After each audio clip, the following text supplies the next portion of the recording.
As far as the dollar system goes, there's still a tremendous amount of strain taking place, which I was just talking with Hugh Henry about this. Most people don't perceive it because their view of dollars and liquidity and economy and everything else is the stock market. So how can you have, the Nikkei at a massive high or very close to its high?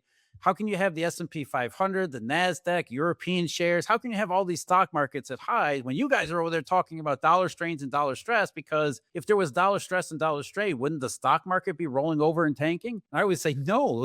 Those are two No. very different things. But Well, and that's kind of the thing that I've talked about a long time. The milkshake had many parts to it, right? Everybody seemed to just focus on one part of it, but they always want to the focus on big the ice cream, man, because that's the best right, part. but the big part of it was that even if treasuries are not bought at the same rate that they were and interest rates go higher, I thought that the rest of the world was still going to buy U.S. equities because that's the next biggest asset class. It has the most liquidity, and it's a place to park big global capital. And we have out of the whole world, I think we have the best growth prospects. And so you've seen these charts going around that the money continues to flow into the United States. And if you're going to buy U.S. assets, what do you need to buy them? You need U.S. dollars, right? And so if flows come into the United States, they're going to put a bid under dollars because dollars are needed to buy U.S. assets, and that will help make the dollar strong versus other currencies as well. So I think that's part of what's kept the dollar strong, despite the many predictions of it, falling to its death again. Yeah, and then some of the other asset classes that kind of go along with it. So, Brett, let's talk a little bit too about China, because I think China is a huge part of every conversation, whether it's be geopolitical, macroeconomic, dollar stuff. I agree with. I mean, China to me is if you once you understand that we're in a Cold War mentality, as you said before, some of the stuff that the Trump administration is doing doesn't seem to make sense to people. Well, I think it whether you agree with it or not, it makes a certain amount of sense under the framework of the US versus China. We're no longer, strategic rivals or whatever they used to call them. I think it's gotten to the point now where they're open adversaries. And one of the things that really struck me earlier this year, just not all that long ago, we had this high level meeting between the Chinese and the US. Trump went to China, he went to Beijing, and it wasn't just Trump. You had Bessent there, you had Hegseth there, you had Rubio there, you had all the major officials in the administration there. And then nothing. At this massive meeting with all the top people in both countries, and nothing came out of it. At least we don't know what came out of it. Yeah. I kind of think it was Trump saying, "Hey, look, you guys have been doing some stuff for a long time that we're kind of sick of it and we're done with it." Which, by the way, gets us back into why his gold is so popular. In a situation where the two biggest powers in the world are now facing off directly against one another, what the hell are you going to own? You're going to own gold first and foremost, Right. and that includes the Right. Chinese. So I think, what I'm getting at is a bigger picture. And we talked about this last time. You were on with my channel. I think it was 6 months ago, back in January.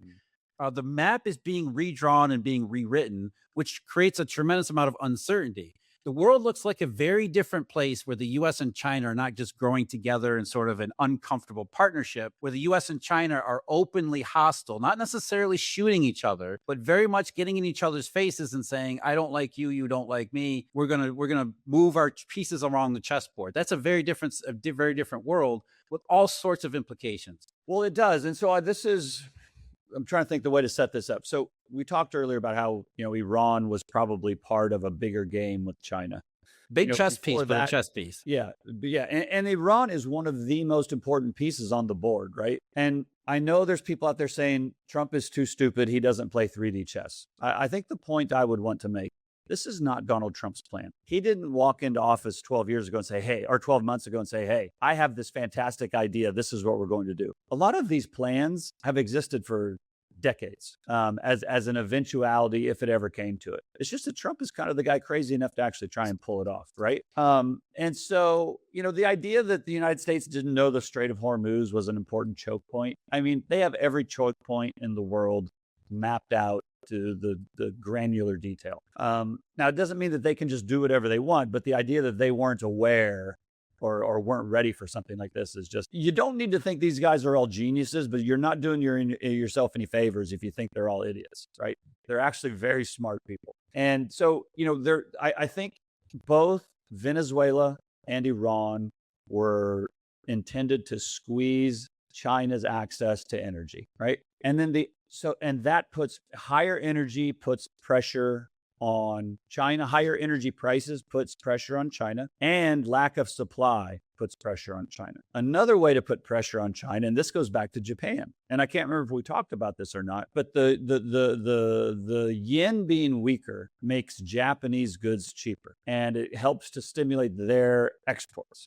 Well, in Asia, Japan competes with China as a regional supplier, and so lower yen or weaker yen makes Japanese goods more competitive, which puts more pressure kind of from the other side on China as well. And so I think it's probably the yen is being kept weak in order to keep pressure on China, because China is dealing with incredible deflation internally. They're kind of getting squeezed from both sides. They have incredible deflationary pressure internally from all the bad real estate debts. And listen, I don't know if you know my friend Michael Nicolaitis or not, but he just wrote a great paper on the Japanese real estate market. And listen, he didn't come to any conclusions, but he just said, "You're telling me the biggest asset class in the world went through a 30% correction and only 1.5% non-performing loans showed up?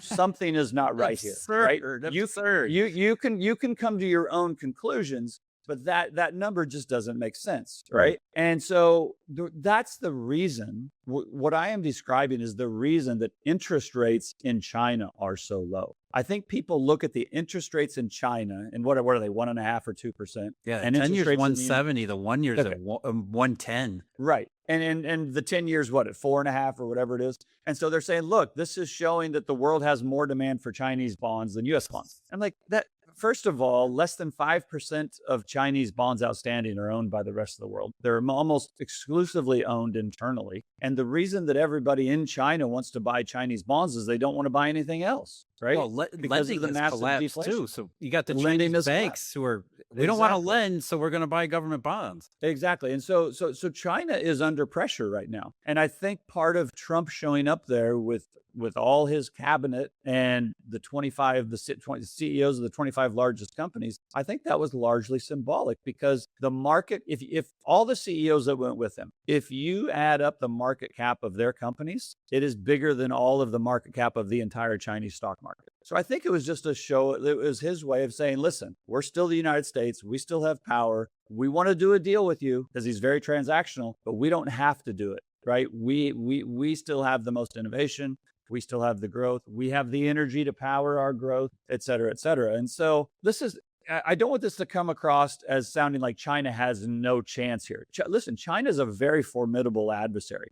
They're the second biggest economy. They're incredibly powerful. They're the manufacturer to the world. They have a lot of cards they can play. The point I just want to make is the United States has cards it can play as well, and not everything in China is going beautifully. Quite the opposite. Quite As the you said, opposite, I mean, right? they still have a banking crisis to deal with, because you can't have that kind of housing correction and not have quite a few insolvent institutions. And I honestly don't think they have any kind of plan for dealing with it, other than just kind of hoping they can play out the string for year after year after year and just kind of clean up organically. Kind of like Japan, kind of like what Japan did just decade. I know, that's the big irony, right, Brent? Because the Chinese are keenly aware what happened in Japan and have been doing everything in their power to make sure they don't become Japan. And what ended up happening anyway? They're facing a Japanese future, because maybe that's just that kind of financial gravity where there's really nothing you can do. Maybe the answer to that is don't blow a real estate bubble to begin with.